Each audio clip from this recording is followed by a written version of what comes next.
is on the Lord's side, let him come to me. But whether they want to hear it or not, the Lord always sends forth watchmen to warn. He always does. He never does anything till He warns.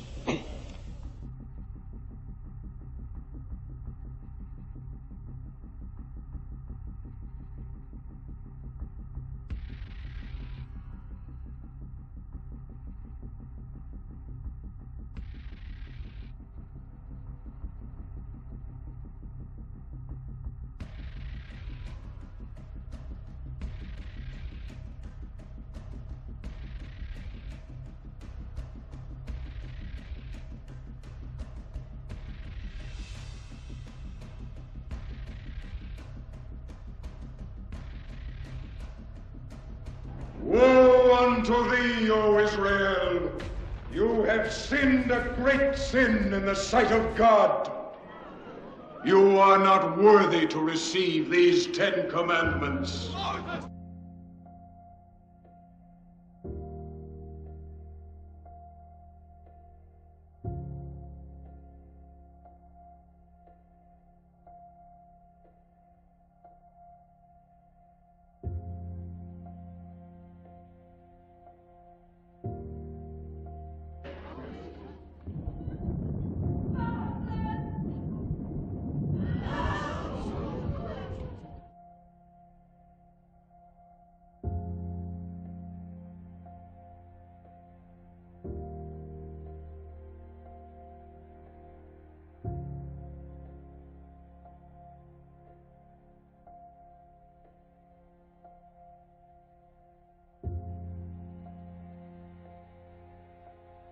We're gathered against you, Moses. You take too much upon yourself.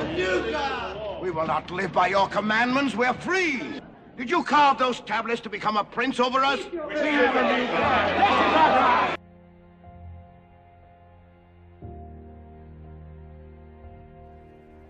For when I bring them into the land flowing with milk and honey, which I swore to their fathers, and they have eaten and are satisfied and become prosperous, then they will turn to other gods and serve them and spurn me,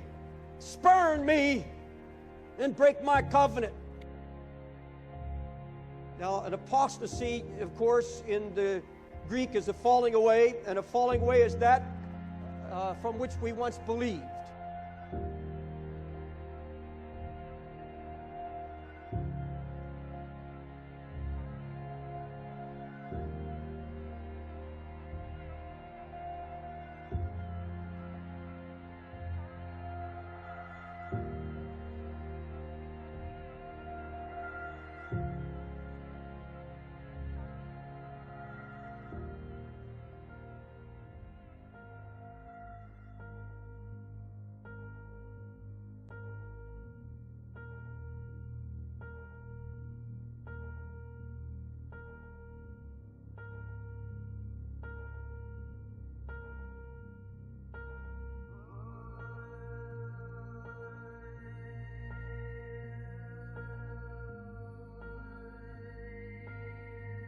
Those are all facades of the devil.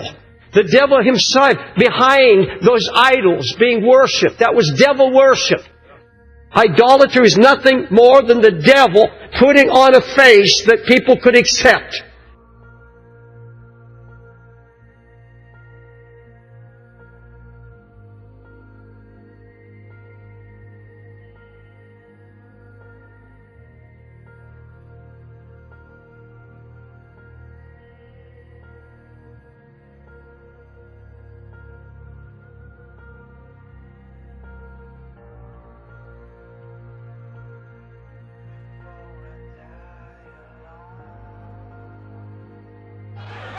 Showed you no land flowing with milk and honey.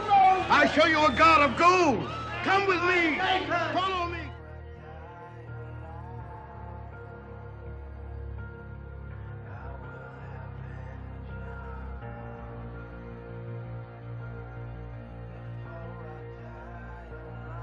Blasphemers, idolaters, for this you shall drink bitter waters.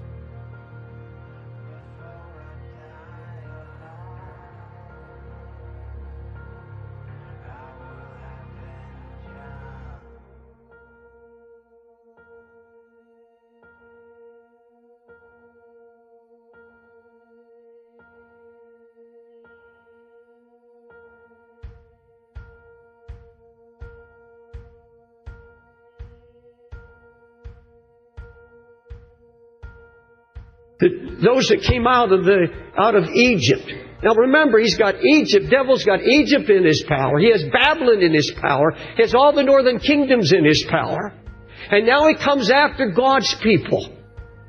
And you know what Satan did. He came into the camp.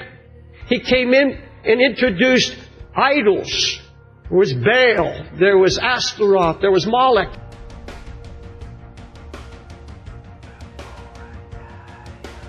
God has set before you this day His laws of life and good and death and evil.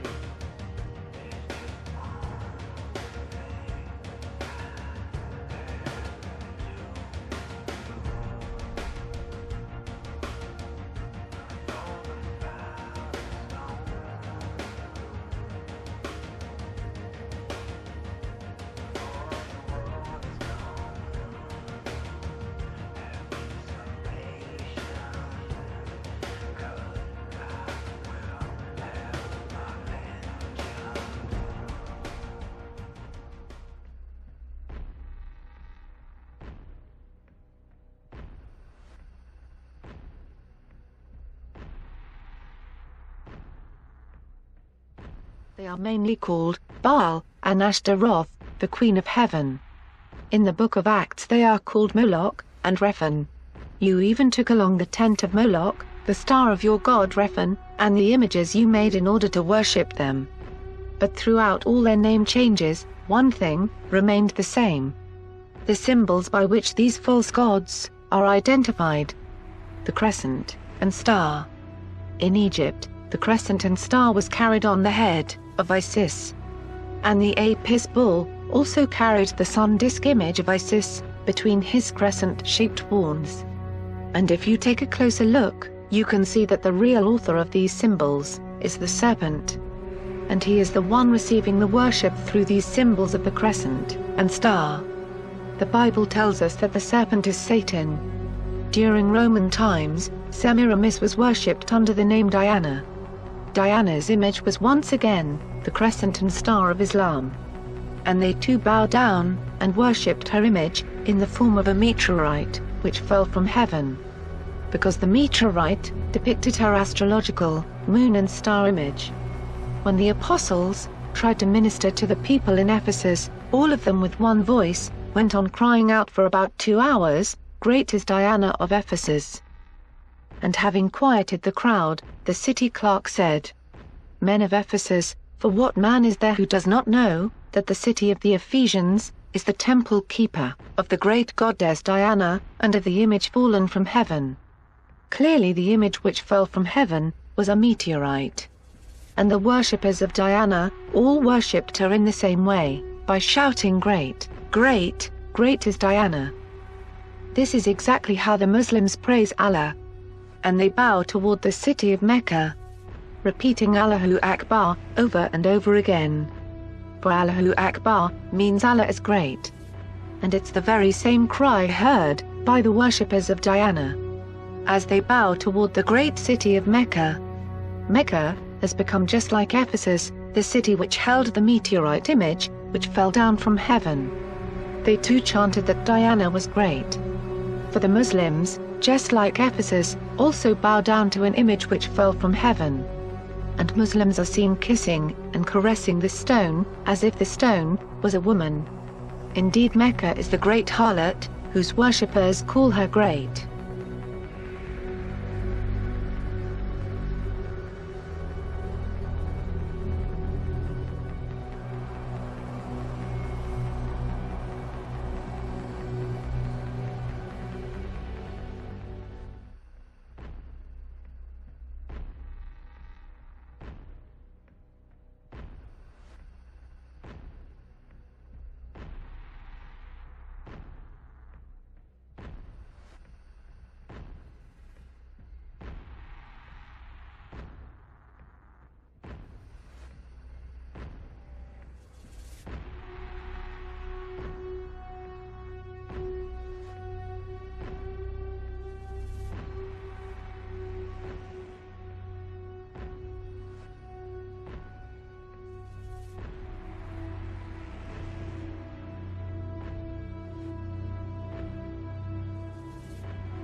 and it's the very title, written on her forehead. Babylon the Great. When the angel took John into the desert to see this harlot, he told him that it wasn't just a false religious system, but a religious city as well. The only religious city which can be found in a desert is Mecca. And shockingly, the very symbol of the Star of Semiramis, the harlot, is still being worshipped today by Muslims around the world in the form of the Kaaba stone. Back to Egypt on its donkeys. Swift horses back to Egypt. Back to Great Mouth. Back to the braggart who has no power to move. For this is rebellious people who refuse to listen to the instructions of the Lord. Verse 9. This is a rebellious people who what? Refuse to listen to the instructions of the Lord. And we've got an army now of experts teaching us how to do the work of God. Jesus Christ no longer the center of it. Busily engaged in hard work for the Lord. And it leaves you weary, it leaves you burned out, it leaves you empty. Because you're on the road to Egypt. I'm going to make a statement, and I hope you hear me, and I kid you not. When you're moving in the Spirit, and when you're holding the head, and when it means hold the head, it means you retain Christ as the center of everything. You will not get weary. You will not get burned out. You will not get discouraged. There will be an ever-increasing light dawning in your heart.